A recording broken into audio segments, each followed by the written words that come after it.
I still remember the sound that started it all, the sharp, metallic whine of a circular saw biting into wood, slicing through decades of memory in seconds.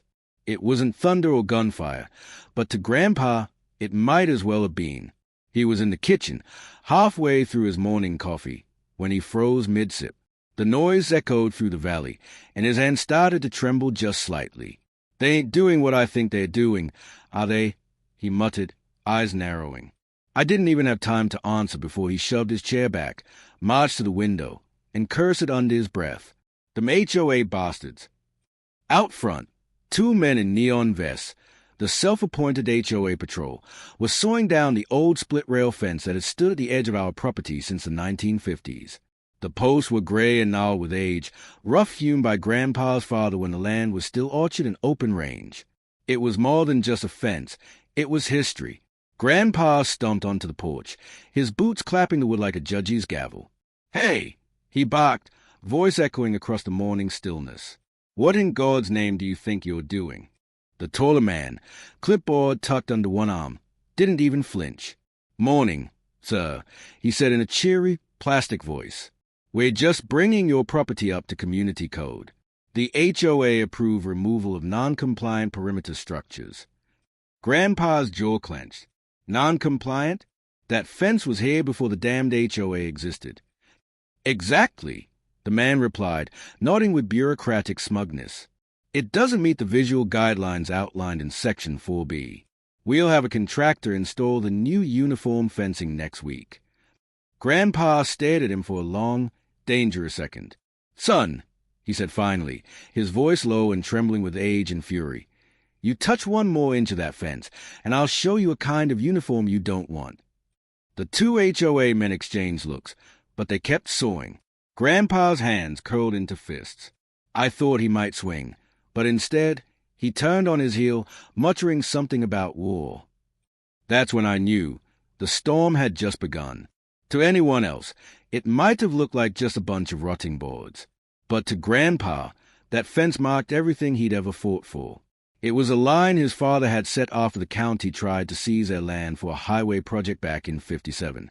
It was where Grandma had leaned, barefoot and smiling, on the day he proposed. It was a place where he'd taught me how to whittle when I was 6, both of us sitting in the grass with the wood chips piling up between us. He always said, "A man's fence is his word. You let someone tear it down. You let them tear down who you are." So when the HOA's glossy pamphlet arrived a few weeks before, warning residents about unauthorized boundary obstructions, he'd laughed it off. "Ain't no pencil pusher gonna tell me how to run my land," he'd said. But they weren't joking.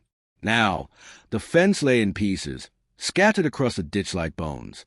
That night, Grandpa sat at the kitchen table in silence, his coffee going cold. His knuckles were raw from gripping the porch rail too tight. "You know," he said finally, "they ain't done. They'll come for the shed next. Then the mailbox. Next thing you know, they'll say I can't hang Old Glory without a permit." I didn't know what to say. The HOA in Ridgeview Estates was notorious. They fined people for mismatched shutters, for planting the wrong kind of grass, even for leaving garbage cans visible after noon. The patrol, led by a man named Russell Hale, the HOA president, had become something of a local menace. But nobody ever fought back. Nobody but Grandpa. 3 days later, a letter arrived.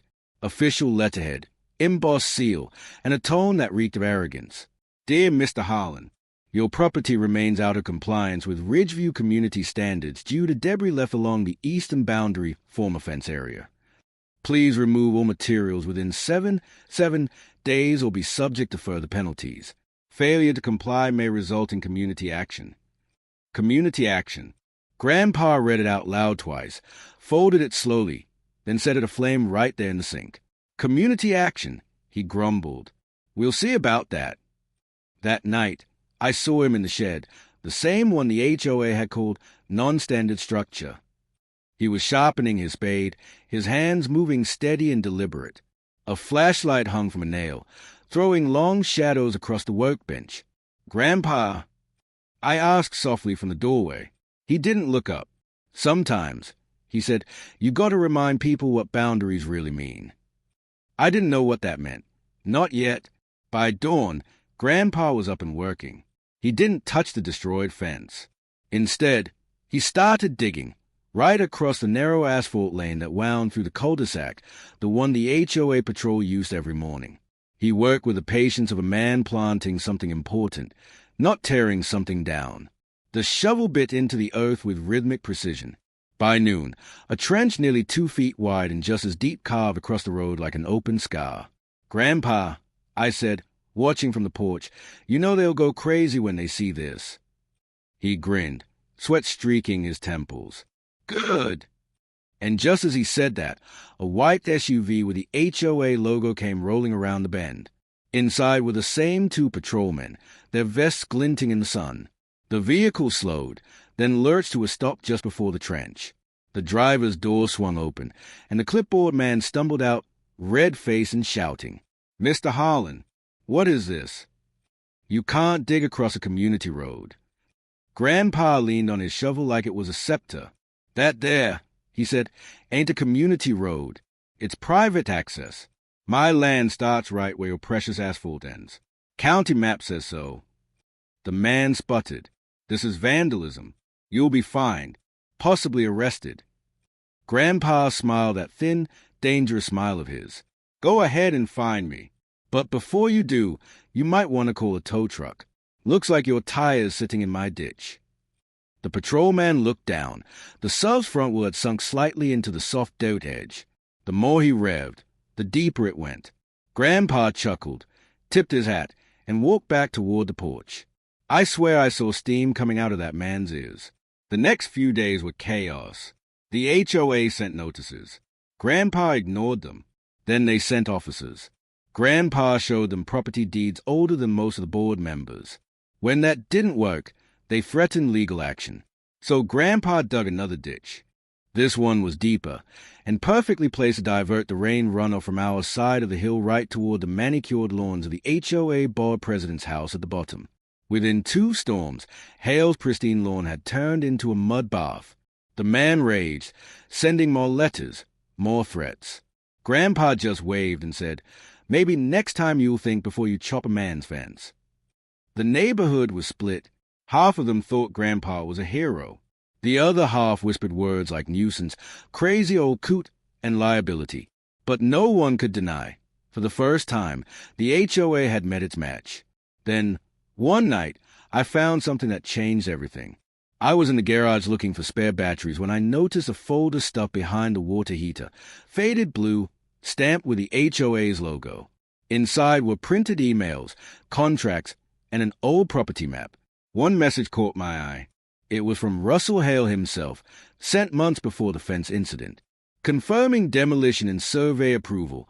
Once Harlan's old perimeter is removed, we'll proceed with a Ridgeview Extension Phase 3 road expansion. HOA to benefit from parcel absorption post-approval. My stomach dropped. They hadn't destroyed the fence because it was ugly. They'd done it because they wanted Grandpa's land. The HOA was planning to rezone and annex the outer properties, including ours. I ran out to the porch, heart pounding. Grandpa was sitting there under the porch light, his shovel leaning beside him like an old friend. "Grandpa," I said breathlessly, handing him the papers. "They are trying to take the land. The fence was just a start." He read in silence, the muscles in his jaw tightening. Then he looked up at me, eyes cold and clear. "Well," he said finally, "if they want a war for this land, they've got one." He stood up, reached for his hat, and smiled, that same dangerous smile I'd seen the day he dug the first ditch. And in that moment, I couldn't help but wonder. The next morning, the valley was thick with fog, the kind that settles low and hides everything just enough to make the world feel smaller and more dangerous.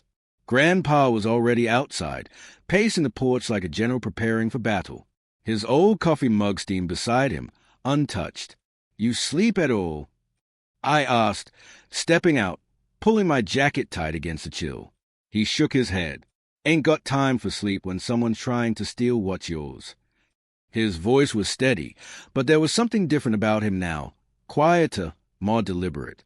He wasn't just angry anymore. He was planning. He'd spend the night studying the old deeds and maps from that folder. The county lines, the zoning divisions, the surveys. Decades of documents that proved our property stretched farther than anyone in the HOA realized. If they wanted a legal war, Grandpa was ready to play their game, but on his terms. "See here," he said, pointing to a yellowed map. "Back in '78, they rerouted the drainage easement, but they never filed the amendment right. That means this whole strip," he traced a crooked finger along the road, "still belongs to us. All of it. They've been driving through our land for years without permission." I blinked. "You mean the road?" "Yep," he said, a grim smile curling at the corner of his mouth. "The same road that patrol drives every day. That's trespassing, plain and simple." He leaned back in his chair, sipping his now-cold coffee. "So, we're gonna remind them. Nicely, of course." Nicely. Grandpa's version of nicely usually involved dirt, diesel, or dynamite. By the time the fog burned off, the sound of machinery filled the air again, but this time it wasn't the HOA's saws. Grandpa had fired up his old backhoe, the one that had sat rusting behind the barn for 20 years. It coughed and belched smoke like a dragon waking from hibernation. He climbed in, grinning like a kid on Christmas morning. "What are you doing with that thing?" I shouted over the rumble. "Gonna make some improvements," he hollered back. And with that, he rolled the machine toward the road, lowering the scoop. Within minutes, he was widening the ditch he'd already dug, making it deeper, longer, and far more inconvenient. By evening, the road looked less like a lane and more like a canyon. The HOA patrol wouldn't be driving through anytime soon. But Grandpa wasn't done. He set up posts along the new edge, hung a chain across the opening, and nailed up a sign in bold, uneven letters. "Private property. Trespassers will be ditched." The next morning, Russell Hale himself showed up. His silver SUV gleamed like a mirror as it rolled to a stop at the barricade. He stepped out, dressed in a pressed white polo, HOA logo embroidered like a badge of power. His expression said he wasn't used to being told no. "Mr. Harlan," Hale began, his voice slick and rehearsed, "I think you've made your point. Now, I strongly advise you to remove this obstacle before we have to escalate matters." Grandpa wiped his hands on his jeans, unimpressed. "You mean before you steal the rest of my land? I know about your little Phase 3 project. Hale." That wiped the fake smile right off Hale's face. "I don't know what you're talking about," he said quickly. "Oh, you do," Grandpa replied, stepping closer. "You and your fancy lawyers figured you could cut down an old man's fence and slide your little road right through my pasture. But I got news for you. That pasture's older than your entire development. You tried to cross it again, and I'll have the sheriff out here before you can say community standards." Hale's voice hardened. "You're only making this worse for yourself." Grandpa leaned on his shovel. "Son, you have no idea what worse looks like." Hale turned on his heel and stormed back to his SUV. Gravel spat from his tires as he sped away. That was the moment I realized the HOA war wasn't just about a fence anymore. It was about control, pride, territory, and Grandpa wasn't backing down an inch. Over the next few days, the standoff grew ugly. Letters turned into legal threats. The HOA started mailing fines, each one higher than the last. Grandpa tacked them all to the barn wall like trophies. When the county surveyor came out, clearly sent by Hale, Grandpa handed him coffee and a copy of the original deed that proved his claim. The surveyor whistled low and said, "Well, sir, looks like you've got every right to dig your ditch." Word spread fast. Neighbors started dropping by, some to cheer Grandpa on, others to warn him he was asking for trouble. But even the skeptics couldn't deny the satisfaction of seeing the HOA president's pristine world come apart at the seams. Then came the night of the storm. Rain pounded down in sheets, the kind of storm that turns dirt roads into rivers. From the porch, we could hear the runoff roaring down the hillside, right into the trench Grandpa had dug. Lightning flashed, and in the distance, I saw water spilling over the ditch and pouring straight down the road toward Hale's house. Grandpa just stood there, hands on his hips, watching the chaos unfold. "Grandpa," I shouted over the thunder, "it's flooding." He nodded calmly.